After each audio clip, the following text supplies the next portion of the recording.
Hey, hey, hey! Happy Wednesday! It's time to just celebrate the day if you feel like celebrating, and if you don't, just be where you're at and love that. But in any case, it's time for Awkwardly Awesome Cast starting right, not quite yet. No, no, no. I like saying no. No. Okay, bye. Today's guest, Andrew Hand. Today I'm so excited to have my friend Andrew. Let me tell you a little about Andrew. Andrew Hand is on a mission to help others see their own greatness in the light, using his gifts of public speaking, storytelling, songwriting, singing, and performance. Yes, Andrew basically does it all. At the age of 16, Andrew had a near-death experience, seeing his life flash before his eyes. In the aftermath of the accident, he went on to experience the bliss state and feelings of love and oneness with all beings, often reported as near-death experience. However, after getting back into the flow of his normal life, and having to step into adulthood and all the pressures and responsibilities that came with it, he slipped into a deep depression that left him feeling trapped, alone, and isolated from the expanded sense he'd felt so many years before. Luckily, music would be what saved him. Finally having enough, he decided to move to New York City and create the life of his dreams. That journey continues each day. Please help me welcome the one and only, the wonderful Andrew Hand. Hello, hello, hello. Hello, How you hello, doing, my friend? hello. Excited to be here with you. Excited to be here with you. Where, Cool. where in the where in the universe are you calling from right now? I am in Bozeman, Montana, and let's see. The snow has stopped, but earlier it was raining down snow. How much snow do you have on the ground? Gosh, the banks that we plow are over 3 feet high. In spots, they're 6 or 8 feet, from the accumulation. But probably just where things have fallen and not plowed it, I'd say at least 3.5 feet, probably. So all of you tuning in from warm climates like San Diego and Florida, you can feel really good about where you live. I wish I was in one of those places sometimes. Yeah, beach weather. How about you, man? I mean, I know where you're at, but we haven't talked about the weather. Have you had much snow? we, the most we've had is like 4 or 5 inches, Okay. but we've had it fairly consistently for a few months here. Okay. So, but yesterday it was 45 degrees. It felt great. That's nice. With the highest we've hit is about 40 in the last few weeks, and then it drops right back down. We are at minus Mm. 20 a few days ago. Oh, that's brisk. That's very brisk. So we met one day. I was fortunate enough to meet you. As I recall, you just came up and said hi. Yeah, you had spoken at Habitude Warrior, and I was so moved by your speech. I was like, I've got to go say hi to this guy. Like he's he's awesome. He's incredible. And I resonated with your message. I loved what you were doing, and so I had to just come up and we just hit it off. We just started talking, and I just remember my sense of how cool you were only continued to grow, and then as I think what next we met up in back in San Diego Yeah, and had yeah, some yeah. lunch or something. And yeah, it's just been a friendship that I value it a lot, man. You're a great human being, and it's an honor to call you my friend. I value it to you. You're just amazing, and it's Thank you. really I love having amazing people in my life. So thank you, Back thank at you, you. man. Back at you. So, so a few months ago we were talking, and I said something like, Andrew, I don't think I could ever play music, and you're like no, no, no, no, no, no. I mean, what? Why would you like shatter my Well, assumptions like that? I think the reason is twofold. Is one, if you really wanted to do something, I'd always be that voice that would say, go do it. Like you can do it. Don't listen to the naysayers. If you feel it in your heart, you've got to do it, right? So fear or limiting beliefs are what stop us. That's looks like it. Did I go away? Did you lose me, Jason? Yeah, yeah, you're kind of breaking up. Are you back? I'm breaking up. Shoot. Um, Oh, keep talking. I think you're let me good just. now. Oh, I'm back. Kind of. Uh, Andrew.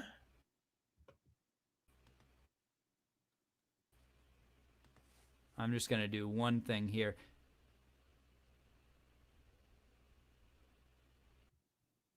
I I can hear.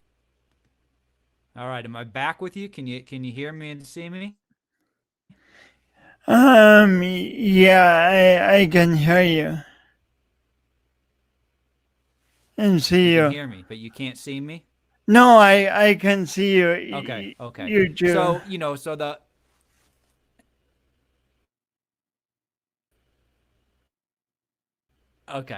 the thing I was saying is there's either fear, right? It looks like I just keep cutting out periodically. I might have to lower my bandwidth setting.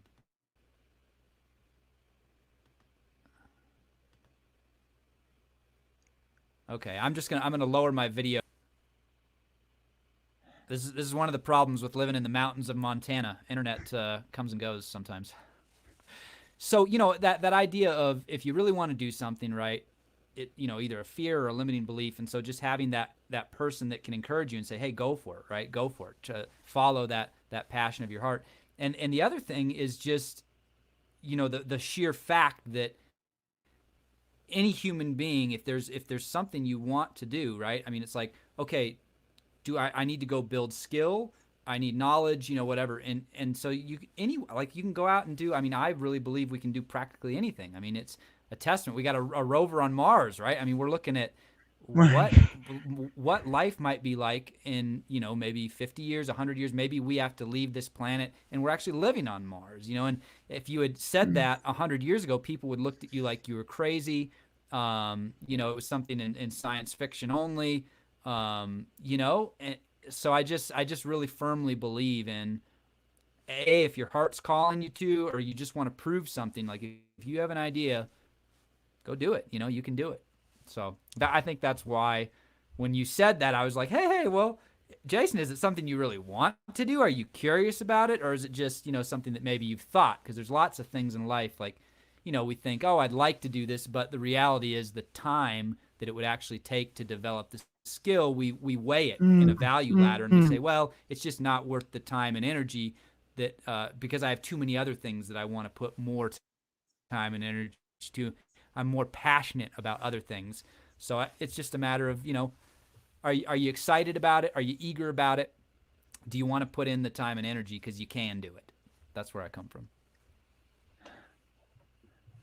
So you're saying the first thing is to take an honest look and see if you really want to do something.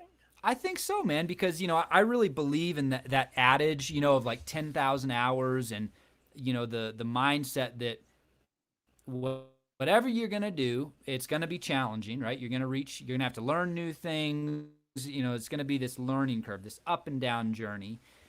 And as you go along with it, there's things that will challenge, right? That like other things will try to take its place, like, ooh, and you have to keep recommitting and saying, nope, nope, this is more important.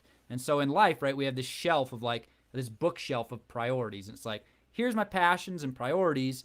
And you can add things to that bookshelf, you can take things off and put them on a lower shelf. So it takes that continued, commitment, even in the face of discouragement, of saying, well, this is one that I'm keeping on my top bookshelf. It means enough to me that I'm going to keep putting in time and energy into it.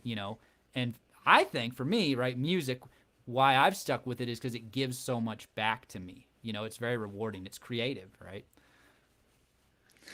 As you're talking, I'm thinking that, and I don't know if other people did this. I used to try and find the thing that was easy. Like I would be Mm. passionate about something and then try it until it got hard, and then I would be like, no, that's not for me. It's too tough, and I would keep shopping for that easy thing. But you know what? I never really found that. Yeah, and I think that's probably part of the natural like learning process. We have to do enough. Like we go for the easy button, and then we finally figure out, oh gosh, nothing's really easy.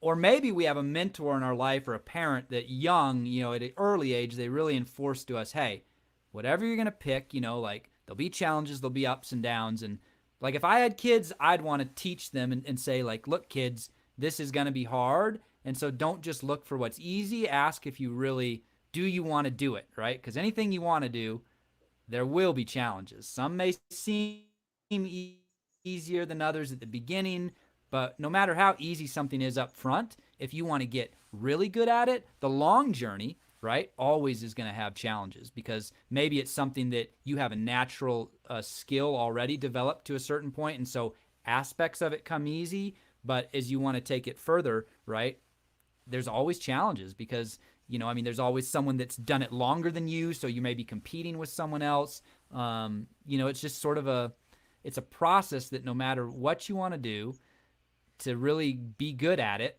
you're gonna face resistance, and you have to push through that resistance.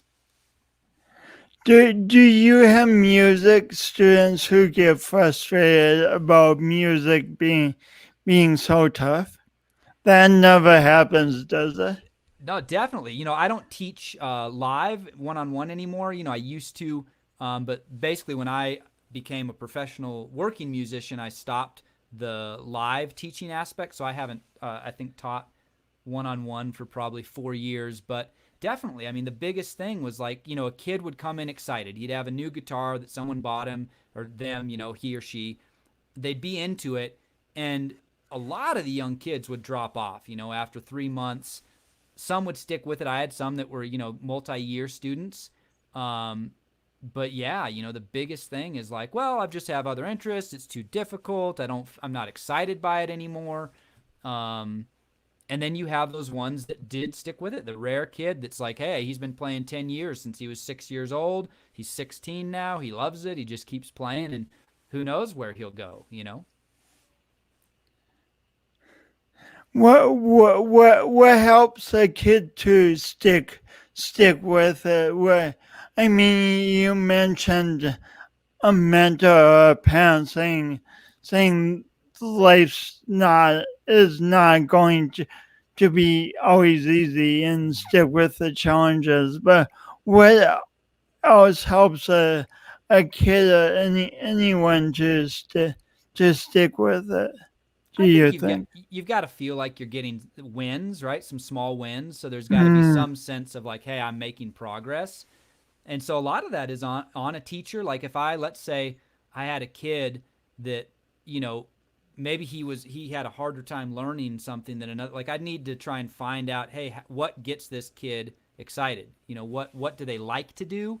And I mean, at some point, even if you're like helping them with what they like to do and they're excited, I mean, there's always this roller coaster of you can never keep someone in something if they don't inherently want to be there, right? And if they, so it's this thing of like, yes, you're fueling and you're trying to help them and nurture them along, but they've also got to want to be in it. And so I think maybe that's one of the downsides of disservice is maybe sometimes parents keep kids in things just because they're like, you've got to stick with it, when maybe the kid just inherently doesn't want to be in it. They've lost interest, and in their life journey in the grand scheme of things, it's like, hey, they have bigger ideas or things they want to do, but their parents maybe like, you've got to stick with softball or whatever, little league, or I mean, so I think there's that line of delineation, right? When we become autonomous adults, and until then, you're dealing with a home life situation, what parents say, what you want, what teachers. There's lots of other people that make decisions for you.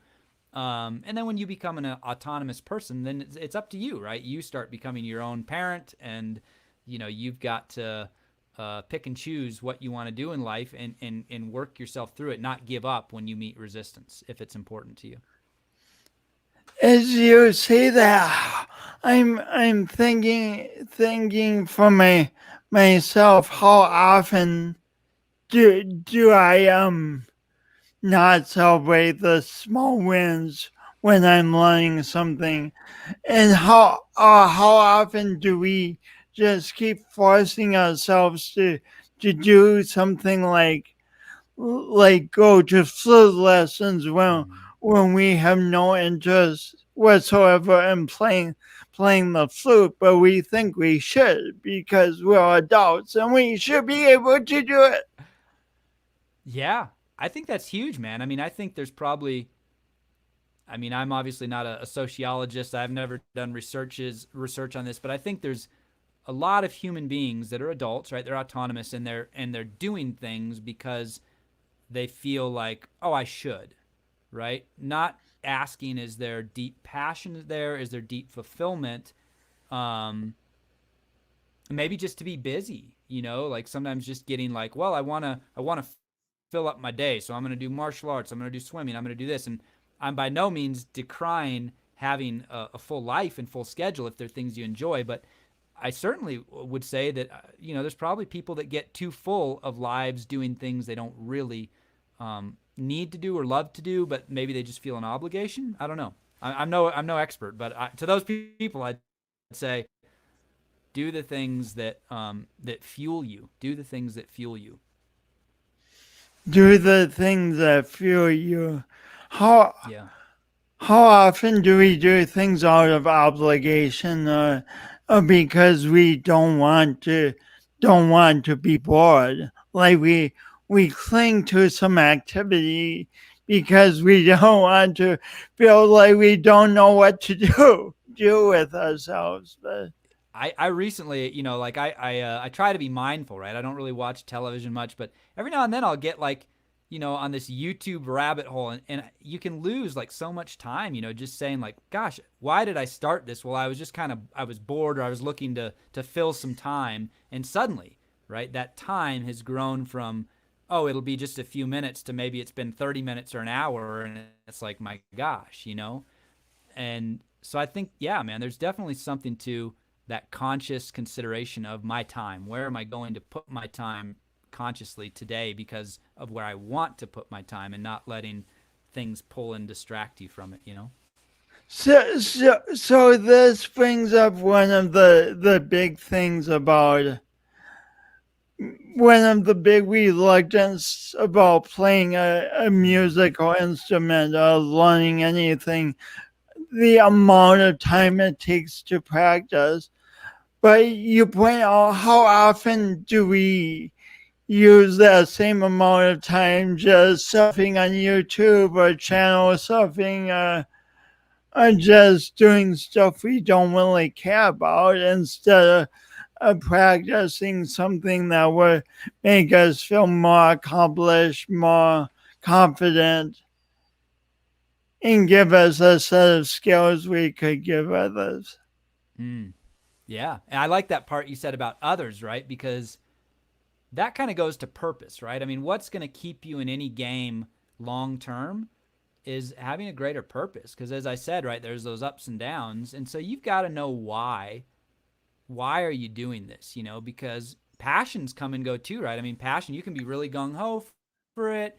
And then you start digging in and you realize, gosh, like the work and the time this takes, I'm not sure I'm passionate about it. And you might quit, right? You might give up on this thing. But what if this thing was helping people in your community, let's say tens, hundreds of people in your community, like brighten up their lives, you were helping, you were being of service, and like you knew this was making a difference, was giving up the right thing. Because if you really circle back and you have a purpose of like, hey, I want to make the world a better place, I want to help people, you might, in looking at that, say, you know what, this actually is in line with what I want my life to be.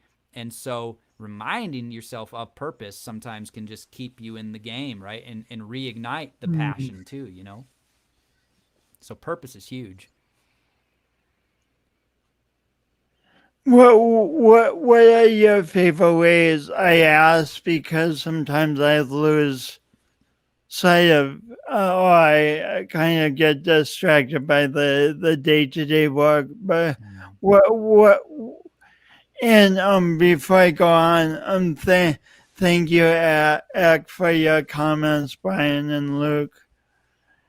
I don't Thank see their comments, but thank you guys. Yeah, thank you. All comments. Comment away. So what are some of your favorite ways of keeping your purpose in mind? I'm a big believer in just writing it down. So like you getting clear enough with yourself that you can articulate it, in a written form and say, here's my purpose behind this, right? I carry it in my I'm very wallet. awful at that, by the way. The idea is if you say it to yourself and if you write it down, it's not like you have to write it every day, but you start to embody it as part of your identity. So I have a purpose statement. It's in my bio, right? To help others see their inner greatness and light. And so any vehicle that I step into, I'm always mindful of that and trying to say, Andrew, are you being present? Are you being joyful? Are you bringing your best self forward? And so that comes into, all things I do, right? Any vehicle I choose.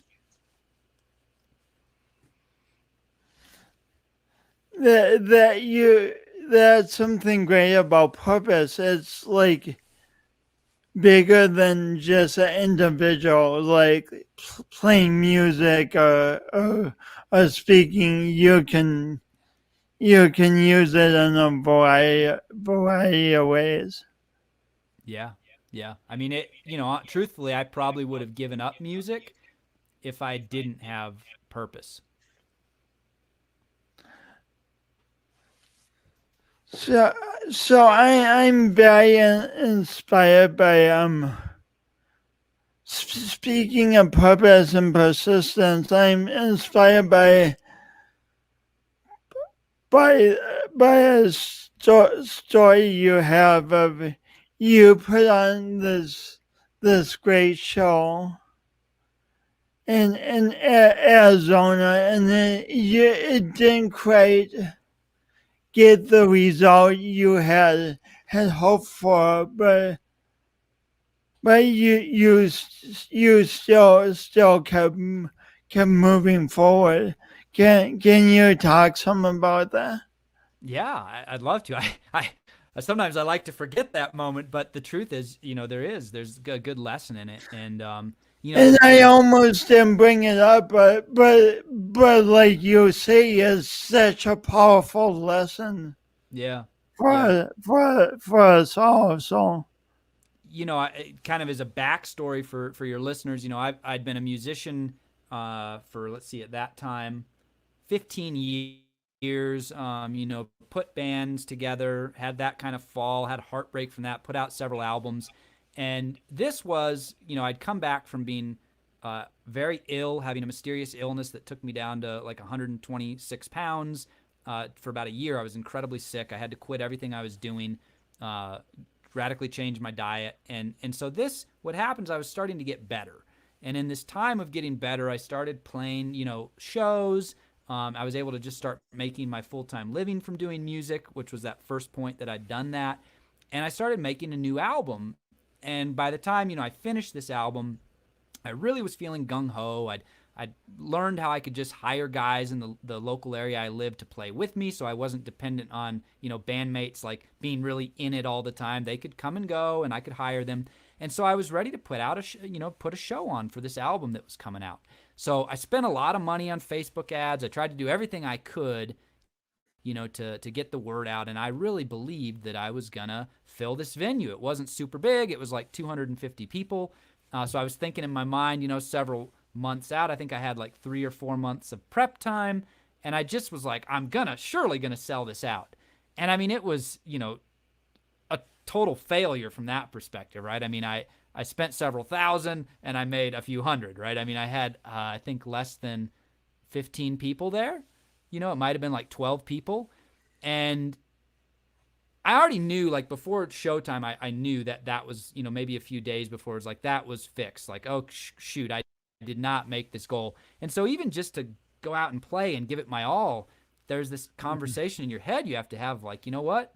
It might be only 12 people. This might be an utter failure to you in one sense, how you feel in your heart, like you feel defeated, but you got to go out and give it like it's a full audience, like a stadium, right? You've got to give that same energy and show up and remember your purpose, right? And so if I can reach one person, if I can brighten the evening for one person with my music, that's as good as reaching 1 million.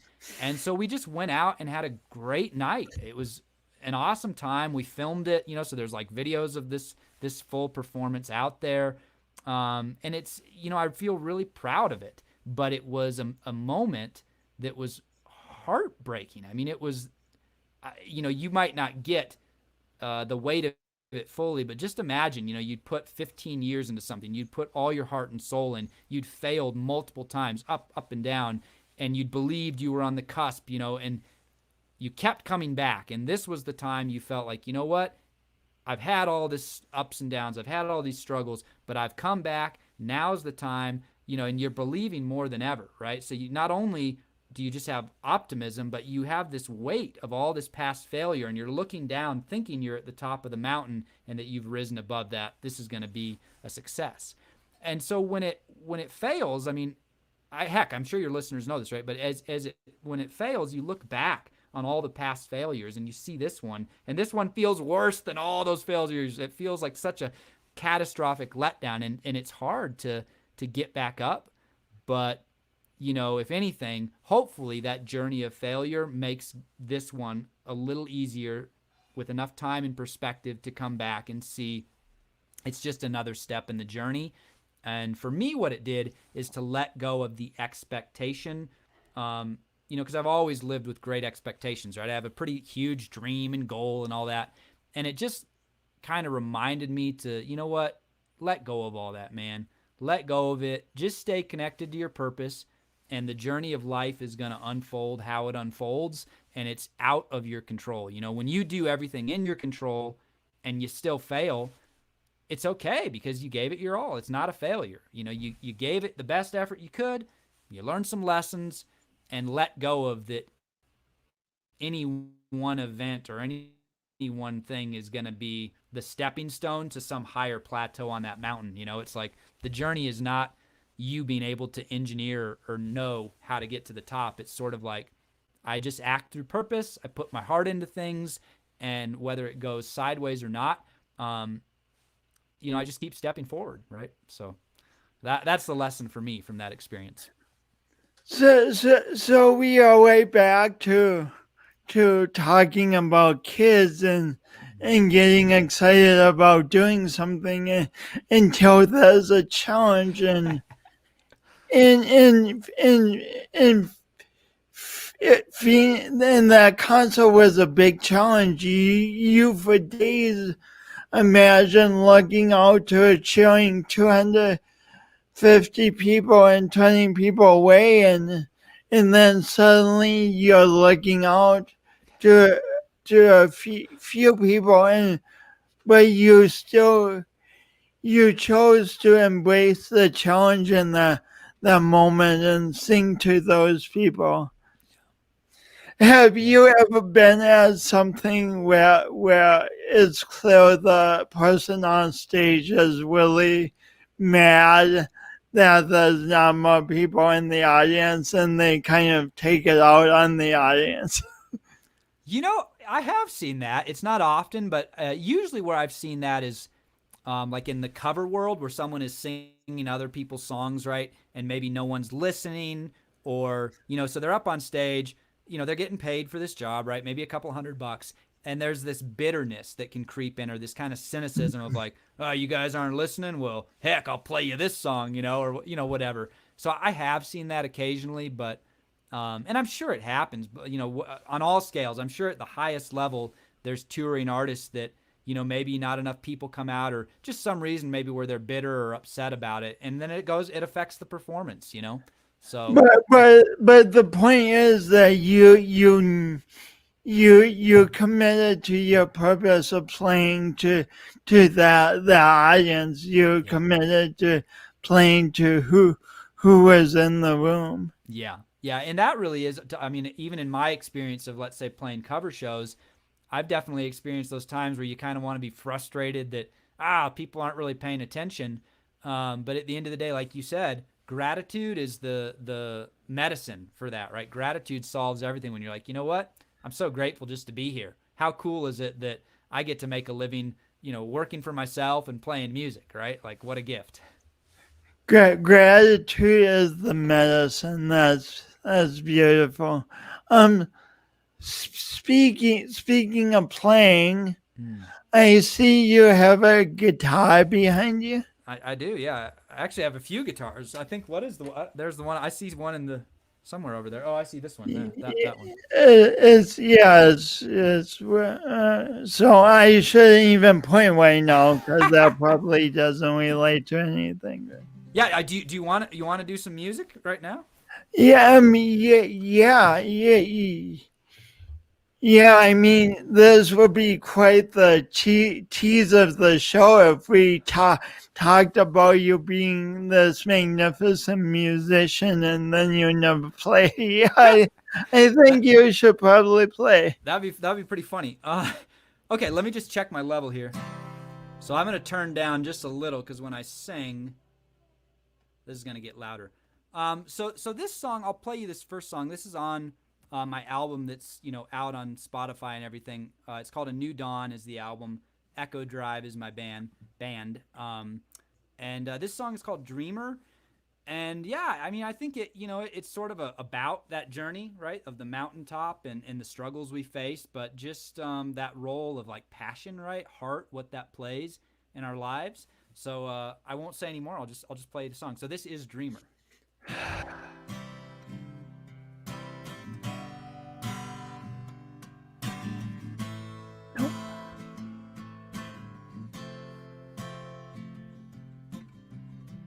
Living on the other, living on the other, living on the other.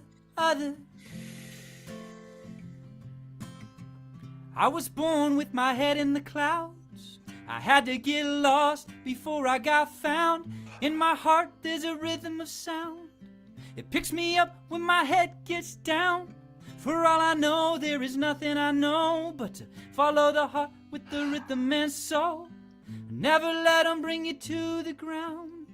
Never let your fire go out when you're living on the other side. Just dreaming, living on the other side. You're screaming, living on the other side.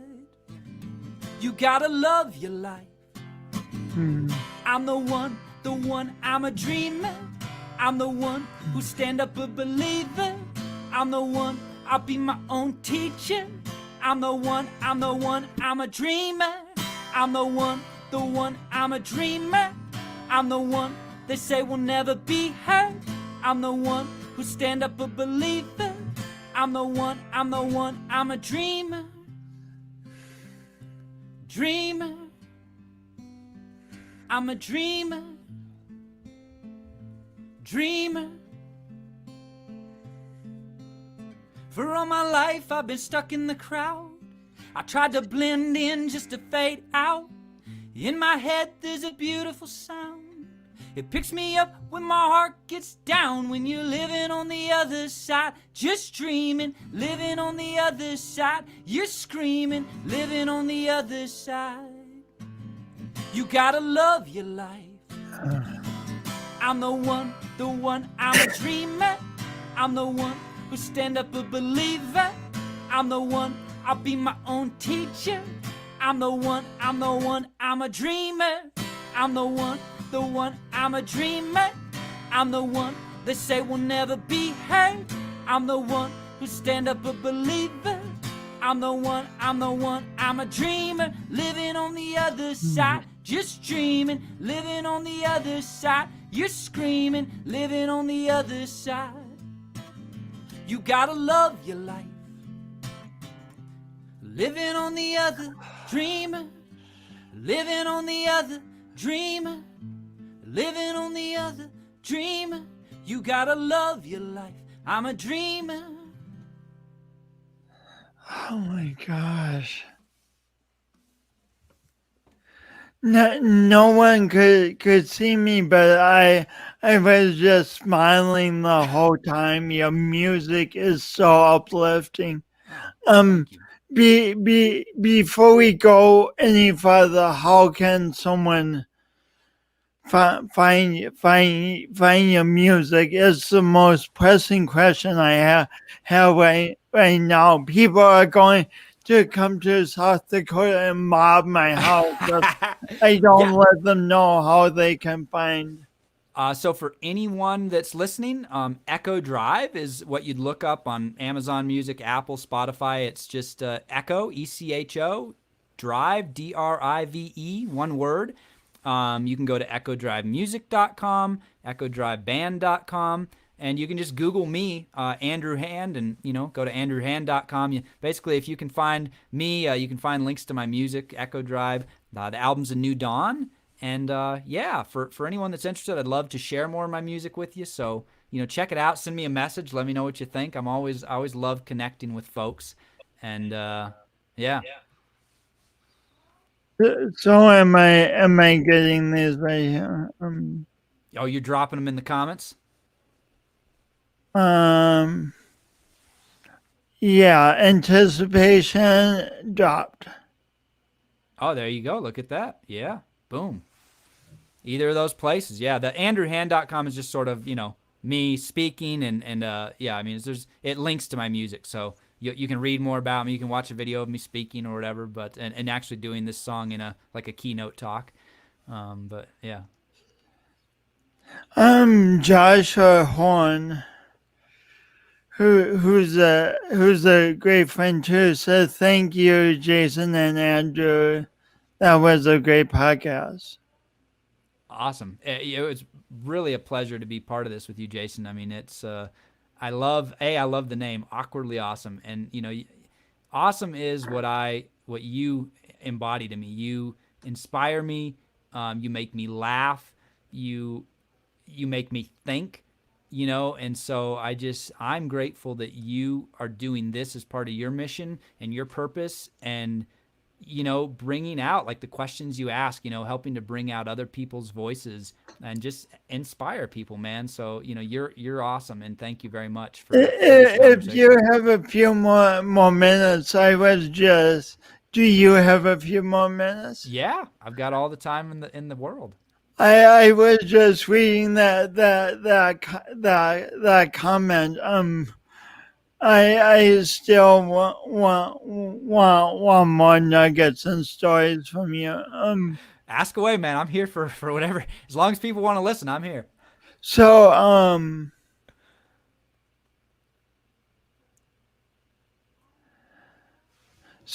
so how do you, big topic, but how do you, your near-death experience, how does your near-death experience inform your life?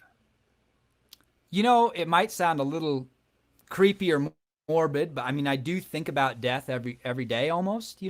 So mortality is always on my mind, and sometimes that's painful. Sometimes it's a reminder of back to purpose. So um, it's a blessing to be aware of how precious and short life is, right? And when you come in contact with that, um, it just kind of heightens your gratitude. It doesn't mean I'm grateful all the time. It doesn't mean I'm by any means slaying life, right? But it just the experience and especially the altered consciousness that kind of came after it.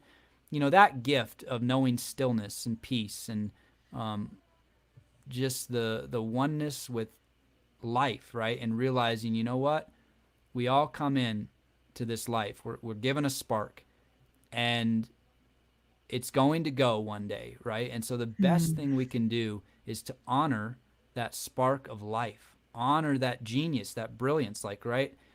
Whatever you came into this world, any moment of hope you felt or great joy, the heights you've ever felt emotionally, and maybe you've not even felt super high highs, but the highest you can ever feel is the spark of life. It's the essence of life, right?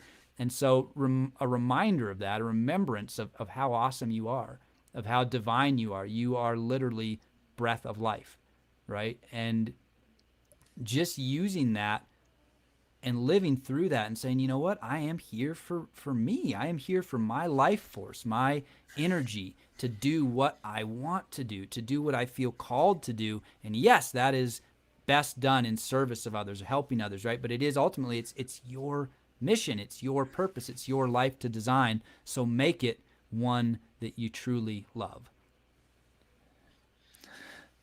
um, that's amazing. Such, such powerful words. Yet so many people, and including me at many times, we want to um the D word I'm thinking of. We want to deny our mortality and pretend we'll live forever. In your It's view, why might that be destructive you to know, I mean, be in that a denial? I know. I mean, like I want to live forever, right? I mean, I love this life, and it's painful when you think of existence, right? You're going to actually stop existing, and we don't know what's next. I mean, maybe there is some, maybe there's not. Who knows what the heck is after? But to face the fact that our existence is going to end is, I mean, if you really look at it, it's not a rosy, happy place. Like it freaks the nervous system out. It's painful to think of It this. freaks the nervous system out. Yeah. Yeah, Yeah. it I mean, does. we're not designed to die, right? I mean, like our nervous system is designed for survival. And so if you really get real and look at it, it's an incredible pain and darkness, but what I feel is the deeper you look into it, what the truth that comes out the other side is, this is what there is. This is it. This is all, this is my life, and there may be something else after. And so the best thing I can do is to live and honor the life force that is within me, and the more mindful I am of it, right? So can I be mindful of it every day? Can I use it as fuel every day? And believe me, like I might be saying this and there might be things that you resonate with, but like I struggle with this as much as anybody, right? And so I get it, and so I can just say that again, that awareness of mortality and thinking about it has definitely helped me as I dig into that fear. And sometimes my nervous system really gets scared when I think about not existing. Mm. But if I think about it long enough, and I usually what happens is I come out on that other side and say, you know what? you just got to really be present. You got to focus right now in this life and the things that matter in the moment, to be present, to be joyful, to be loving, and letting go of those sort of larger macro things like that we want to cram everything into this human experience in life. Like, you can't. And even if you could, you watch the people that have it all, some people that have everything, if there's not gratitude, they start to be unhappy. And so nothing you can do or accomplish or is going to give you peace, right? But knowing that you live each moment for you, and you connected with other people in this world, and you just sort of really lived through the vibrancy that is you. I mean, I think that at the Mm. end of the day is the only thing that we can really find comfort in, is like, you know what? I gave it my everything. I put my whole heart and soul into living. Um, I made mistakes. There's, of course, there's ups and downs. That's human, being a human. But, so yeah, I don't know if that answers the question, but it's certainly mortality is always on my mind. I so appreciate you talking about this because it's a topic that's so often danced around.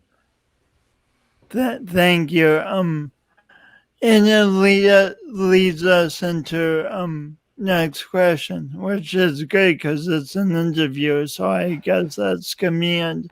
Um, what does imperfect best mean to you? Gosh, I so love that. I mean, this is, I think, another reason why I love you, Jason, is the awkwardly awesome, the imperfect best, is just that reminder to be you, right? And give it you, right? Because your imperfect best, there is no such thing as perfection. I mean, there really isn't. No matter how much, skill or effort, like, believe me, if you had heard my songs years ago, they were terrible, right? And yet at the same time, I put as much heart and energy into them as I do today. And so, Mm, yeah, I mean, they might have gotten better because I've done it, but you always have to do your imperfect best, because if you stop, if you're not doing something because you're worried about what anyone else thinks or judgment, you will never make progress and get to the natural conclusion of putting in time and energy is skill development, right? An increase in skill development. So you got to just keep doing your imperfect best. And as you look back, you'll say, you know what? I've really grown as a human being, whether that's in skills, whether that's in mental frameworks, the way you think, the way you live. If your intention is to improve in those areas and you put in time and energy into them, you will morph and grow and become a different human being than when you started.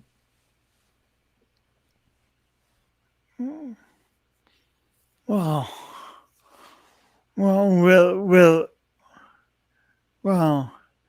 And again, what you're talking about is not like necessarily an easy path in any sense, but It's the inner critic, right? I mean, life is not easy, but either we're facing the external world or the internal world, right? The external world is largely out of our control, but the internal world is actually completely within our control. And so throughout those ups and downs, right? I mean, the outer world is going to bring challenges, and our emotions will follow. Like, we will have emotional responses to that outer world that go up and down. But if we can regulate, right? If we can keep our inner world, our inner story, our inner dialogue of like, you know what? I'm here on a purpose. I'm here to do XYZ. It's okay. We keep our inner energy regulated so that whatever life brings us, we're okay. And we don't let our own self-talk, right, be part of the thing that brings us down. We make that conscious choice of, look, do we get down on ourselves? Of course we do, right? But you have this, I guess what I would equate it to is there's an underlying program that you put in that says, I'm good, I'm worthy, I'm lovable, I am a spark of pure human life, is the same which every human being which has ever walked this earth has had. So the greatest person that I think is the most awesome human being in the world, I possess the exact same spark of life that they had. And so by that virtue, keeping that inner sense of like, I am a rock star, I am worthy. And it may not always be perfect, but just keep being you and doing you and following your passions and your purpose, and keep that inner world strong, because the outer world is going to throw you enough curveballs. If you have the inner world out of sorts, you're just going to be all over the place and feel awful. Along with this, you are obviously into mindfulness and meditation. What are some of your favorite practices? You know, I really do miss the times when I sort of meditated a lot and got into this deep bliss state, in a sense, because it's like an alteration in your brain chemistry. You actually kind of see the world different. And I do miss that at times, but I think that's one of those things too that if I wanted to go sit in a serene location or something, right? If I wanted to dedicate and put all my time into just my mindfulness, my meditation, and A zoning serene out. location like the mountains of Montana, maybe. Well, right, and that actually that helps, right? Because there is, I guess, what I want to say is a bliss consciousness is a state where your brain is chemically altered and you experience the world differently. And I've had a few of those, 3 of them in my life, that lasted for anywhere from 6 months to a year, and you Wow. literally, everything is different. The way you think and process, nothing can kind of ruffle your feathers. It's just this sense of I am connected to everything. Everything is peace. Everything is love. You really feel that connection to the universe. And in lieu of that, right, and just living, sort of what I've taken on is saying, you know what, if I don't ever get back to that place through my own efforts at meditation, the daily meditation of just gratitude, of appreciating beauty in the natural world, of appreciating the beauty that you find in animals, in other human beings, and just taking a little time just to focus on your inner breathing, to focus on the fact that you are in control of how loud or quiet your mind is. So you can bring the volume down through just bringing the energy down. So as I'm talking, I'm starting to regulate my energy down. And I can just take some of those breaths. I can look at something and just start to really appreciate the beauty in it. I'm staring at like a log right now in this log cabin, and I'm thinking of this tree that this used to be, and like what wonder, what someone cut this down, they treated it, they did this so many times, they built a log cabin out of all these trees. Just the work and the life of nature that created this. So I guess what I'm saying is if you can find the beauty and the wonder in anything, a concrete jungle, if you live in New York or wherever, right? Anywhere you live, whether in the natural world or without, there's, in looking at the world and looking at things and appreciating them and focusing on that, I think that is, you begin to connect to the stillness within. So yeah, I think one of my favorite things now is just that regrounding, right? I tap back into, okay, get present, focus on this beauty, take a walk outside, pet the horses or cats or dogs that are around, and yeah. Do you Hopefully have that any answers the question. breathing exercise that's your favorite when you sort of engage in this regrounding exercise? The best thing for me, at least, is just to feel the breath. So I like to breathe in through my nose as deep as I can, and then I'll hold it for just a bit and just exhale out. And so just intentionally, where you're really just focused on the breathing. How much air can I bring into my body so that I'm really feeling it? How can I feel it when I hold it for just a moment? And how can I feel it as I begin to release it from my body? Because really what that is that's that grounding that gets you back in touch with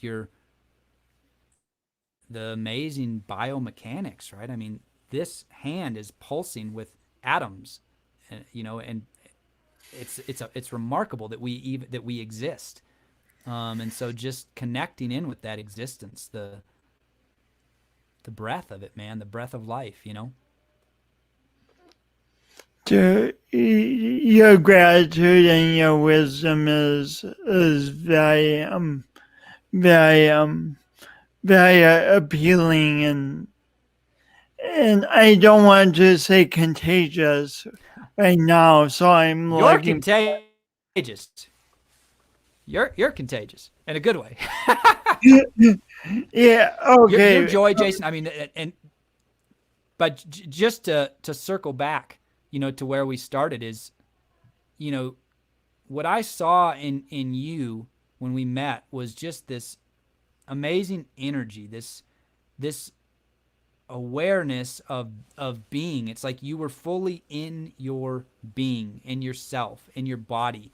And that's again why I love Awkwardly Awesome is you share your story. So, you are just the way you live your life is an example, an inspiration to me. I mean, truthfully, man, when I think of you, it fills me with gratitude and it reminds me like, gosh, like, some your mindset fuels me, man. It like when it's like I have no reason to be down in the dumps when I think of all like I reflect back on our conversations and it always just lifts me up, man. And so I guess to our listeners, what I'd say is also friends. Let your friends be part of that meditation and focusing and remembering that gratitude for those people that really inspire your life, and let that go back to old conversations you've had. Let the living of that friendship help to lift you up if you are down, because anything when you focus on that gratitude, it can only lift your spirits. So thank you, Jason, for being that in my life, man. You're welcome, and thank you, Andrew. This is so fun. We have had so many wonderful conversations, but I love hearing you in this format because just wisdom and calmness and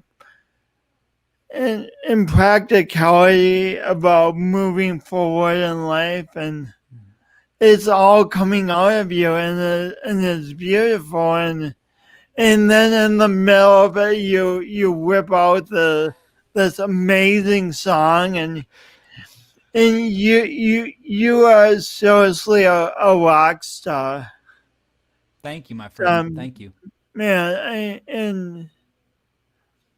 and someday, hopefully, the whole world is going to know that. But right now, thanks for being a rock star to everyone you touch, and thanks for exuding so much gratitude